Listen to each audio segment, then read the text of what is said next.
Let's talk about money. How much is enough? How much do you need to survive in retirement, and how much do you need to thrive in retirement? I retired at the end of January this year, but I've been tracking my spend to the penny since the 1st of August last year, and it's now the 5th of July, so almost 12 months of tracking my spend. So I have a pretty good idea now of how much I need to live on. So my name is Colette. Welcome to my channel, The Good Life. This channel is about living a frugal lifestyle, living a good life, making the money last, doing some traveling, having some fun stuff. Thriving, not surviving, I suppose, is the ethos. So how to do an awful lot without necessarily having a lot. I'm just going to talk about the amounts the government states that solo or single people would need in retirement. They say that as a minimum about 13,900. It is survivable. If you're excluding mortgage and rent, that's assuming that people don't have mortgage or rent to pay, that's survivable. And they estimate for a moderate retirement you need 33,000 or thereabouts. I think it was a little bit over, which I think is generous. I think that's more than moderate. I think that's for me that would be comfortable. They say that a comfortable retirement is 45,000 per year. Again, if you're mortgage free, you're not paying rent, that is comfortable. You could do an awful lot with that. So what do I spend? So I've been tracking mine, as I say, for almost 12 full months, and I have a pretty good idea of what I will spend for the rest of this month. And I'm trying to keep my spend this month a little bit tighter. £22,000 in spend for the year. And I've had quite an expensive year, to be fair. My bills are generally around about £400 a month, give or take. It's gone up some months, gone down other months. Over the course of the year, that's £5,289. That's gas, electricity, water rates, which are shockingly high, broadband internet, buildings insurance, and I think there's one other thing, mobile phone, and I think there was one other thing in there, I can't remember. Then I have subscriptions. These are the things that I could cancel if I chose to, but I can afford to have them, so I will continue with them for now. There are things like, I think, my Google Drive and Microsoft Drive and Amazon Prime, Netflix, Spotify, and a few random things that I thought I'd cancelled and hadn't. A couple of newspaper subscriptions. I keep the New York Times, which is a left-wing view of the world. Obviously it's an American paper. And I have the Daily Telegraph, which is a more right-wing view of the world. And I sort of try to read between the two to get a sense of where I think things are at, because I think that's a much healthier way than to live in an echo chamber. So I have both of those as subscriptions. I was going to cancel both, but the New York Times, when I went to cancel, they offered me a vastly reduced price for 3 months, I think. The Daily Telegraph, I went to cancel it, and they also came back with a much better price, so I've continued with that for another 12 months. So it is nice to just be able to fire up and have a look at what's going on in the world. My subscriptions for the year have been £708 in total. Groceries, generally speaking, I live very cheaply, but I live very well. And I have, over the last 12 months, been sort of stocking up my pantry with sort of long life goods. And in March and April, I went a little bit crazy and really stocked up with all that's gone on in the Gulf. I just figured having some tinned stuff and some dried stuff in storage is not a bad thing. So I am that lady that's done that. So in total for the year, I've spent £3,500 on food. And literally, I'd say I could have halved that if I hadn't have done my sort of nutty preppy stuff. I probably would have spent about 2,000 for the year. But effectively now I'm spending less each month because I'm now just working through what I've got. And I tend to buy really boring, very basic things, lots of herbs and spices. That makes life interesting. I don't buy a lot of ultra processed food, so it'll be things like tinned tomatoes, tinned fish, flour, dried beans. Some processed foods like jars of pesto, just because it's so much easier and cheaper to buy it pre-made than it is to make it, as delicious as homemade is. Lots of nuts and seeds, lots of oats. Yeah, just healthy, wholesome stuff. It's everything I've bought pretty much is things that I would normally use. I've bought an awful lot of coffee. That's the one thing that I have gone a little bit nuts on because I love coffee. The thought of giving up coffee it's just a no. So I've been buying from Amazon, and when there's a good deal on, I tend to buy a couple of big batches of it. So, quite a few £100 on coffee. It's my one luxury. It's my one thing that I do like. So yeah, so £3,500 on groceries this year. I have also spent on the home, so that's tins of paint, paint strippers, sandpaper, some tools, drills, shelves, shelving brackets. Well, I bought a backup battery, an Affery backup battery and solar panel, just in case there are any outages at any point. It would be good to have that. That was expensive. That was a big spend. And a few other big things, but effectively I've spent £3,739 on stuff for the home. I'm hoping in the next 12 months that I don't spend anywhere near that. That really was a bit of a splurge. Social, I've spent £911 so far this year. There'll be a bit more spend this month. A few lunches, a few coffees with friends. Yeah, and that's pretty much kind of mopped up £911. Another big budget was travel. I've spent £2,753 on travel. That includes jumping on and off trains and buses in London before I got my 60 plus travel card. I love that card.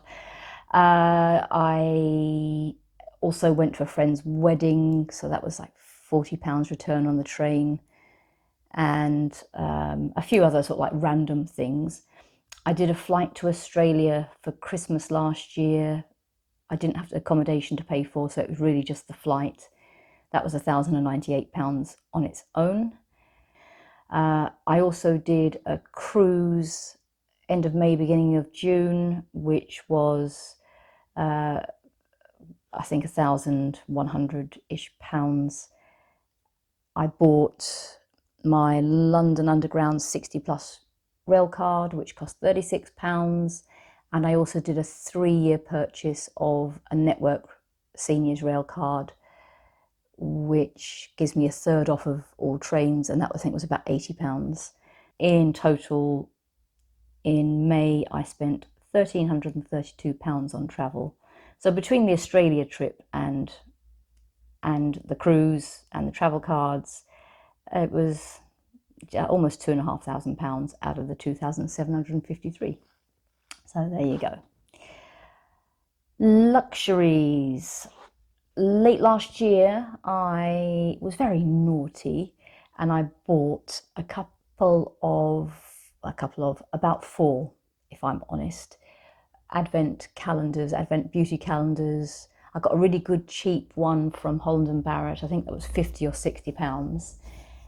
And I bought a glossy box advent calendar, which just looks so cute.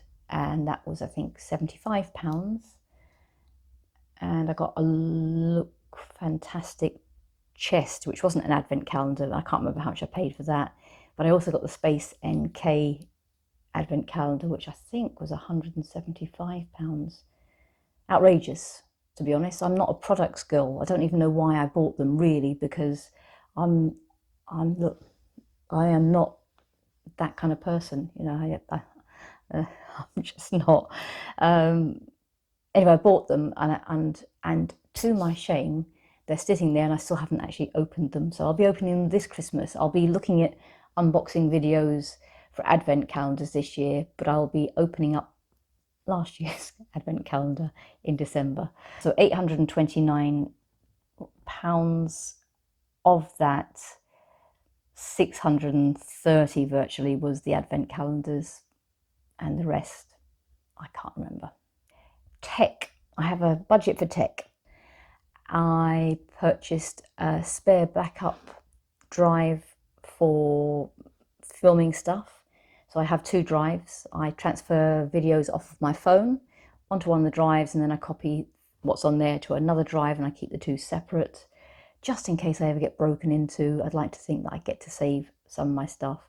I know things do get uploaded to Google, but I think it compresses stuff. I don't think the quality is as good. And anyway, I keep having to delete stuff because I am not upgrading my storage to another spend. So there we are. And if I lose all my files, I lose all my files. That's just toughety tough. So it was £105 spent in November on the drive and a cable. In April, I bought myself a new laptop. It's not this trusty old laptop. I've had this one 6 years. I love this laptop. It served me so well, but it's starting to get a little bit glitchy. Sometimes it sort of overheats and just shuts down.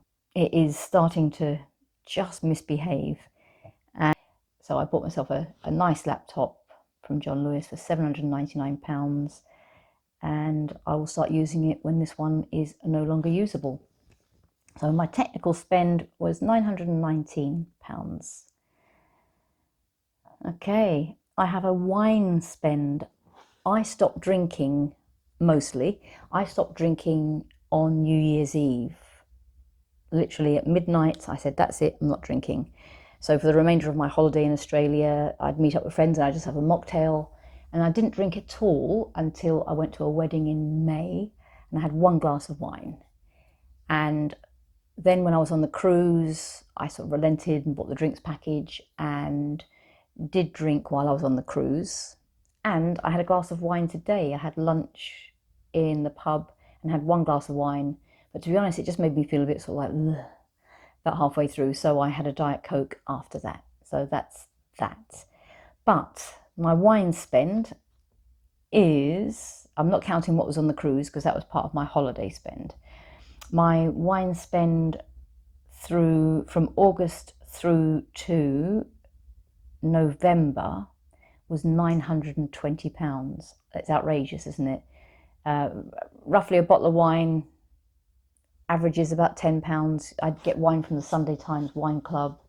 Some bottles would be 7, some bottles would be 12, but roughly they came out at between eight and £10 a bottle on average.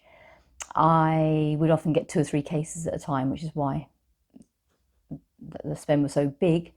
I still have effectively two dozen bottles down in my cellar. So although I spent £920, I haven't drunk £920 worth. If I'd continued drinking, I probably would have spent a couple of grand, in truth. So, like on top of what I've already spent. So yeah, so it's good to have knocked that one on the head. So that was 920. I have a column for health. So that's buying things like supplements. I don't really agree with supplements, but I bought some plant sterols, some magnesium, some vitamin D and K2, or was it K3? I can't remember.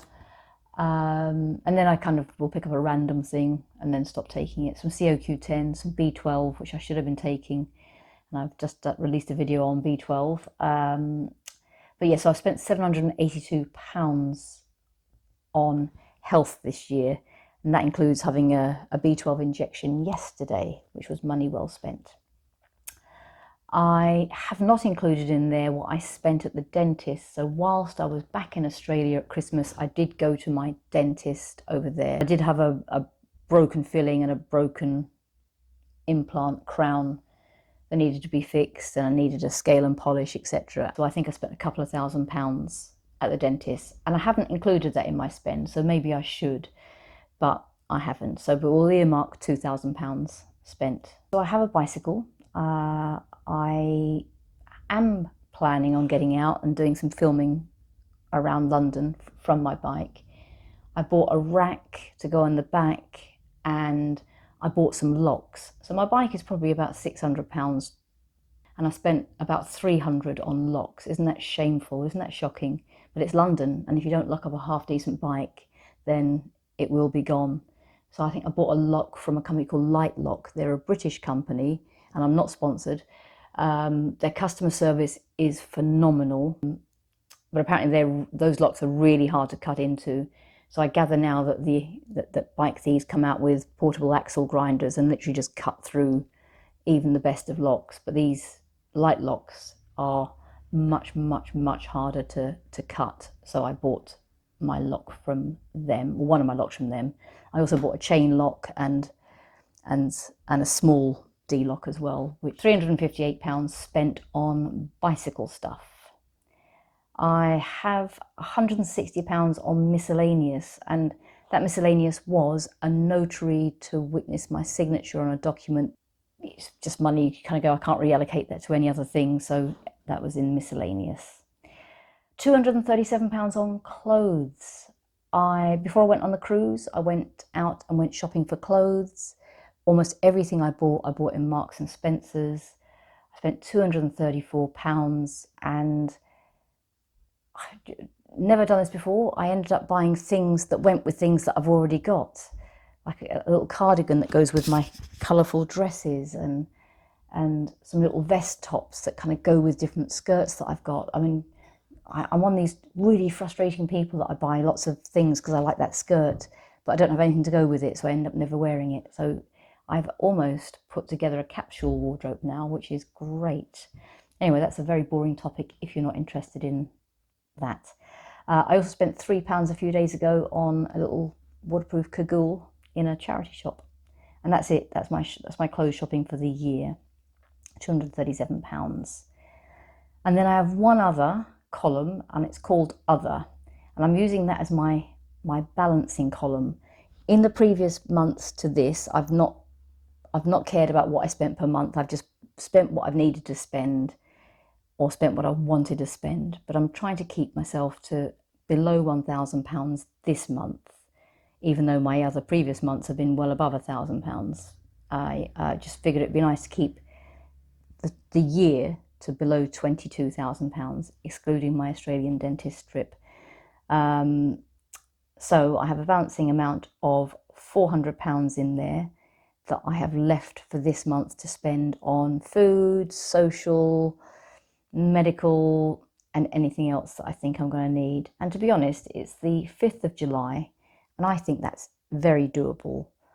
I've spent £36 this month so far in the supermarket. I have stacks of food in my pantry, so anything that I spend will be really milk and fresh fruit and vegetables, and anything that I see that's a bargain that I can't resist. But other than that, not a lot. The only fly in the ointment might be I have a cousin visiting from Australia. She arrives next week, and I'll be spending some time catching up with her, and she'll be staying here for a week, I think. So I may end up spending a little bit more out and about than I intend to, but I'm going to try to keep it as a minimum. I'm just going to bring like a flask of water out with me, and some snacks, and try to avoid spending money in cafes and on things. And obviously, my transport is free, so that's great. So yeah, I think it's definitely doable. Right, okay, so where does that leave me? That leaves me at a spend of just under 22,000 for the year, 24,000 if you include my dentist, which I suppose I should include the dentist. That was a few years worth of work that he did, to be fair. But yeah, so if I said £24,000, that's £2,000 a month, which is still well below the moderate spend that the government say you need to live off. So the government says 29,000, mine comes out at 24,000, and that includes a trip to Australia and a cruise and a new laptop and buying portable solar panel backup battery, and virtually a year's worth of groceries over and above what I normally buy. So that's not bad. That's not bad. I mean, I don't live an exciting life. I don't do hugely exciting things, but I do live. I do live. And I don't go without. I certainly don't starve. Cutting out alcohol has made a massive difference. That was the one massive spend that was a spend on really nothing. And I was happy to cut it out for my health and my wealth. I sleep better, I feel better, I've lost weight, and yeah, I've saved money. So lots of good reasons for cutting it out.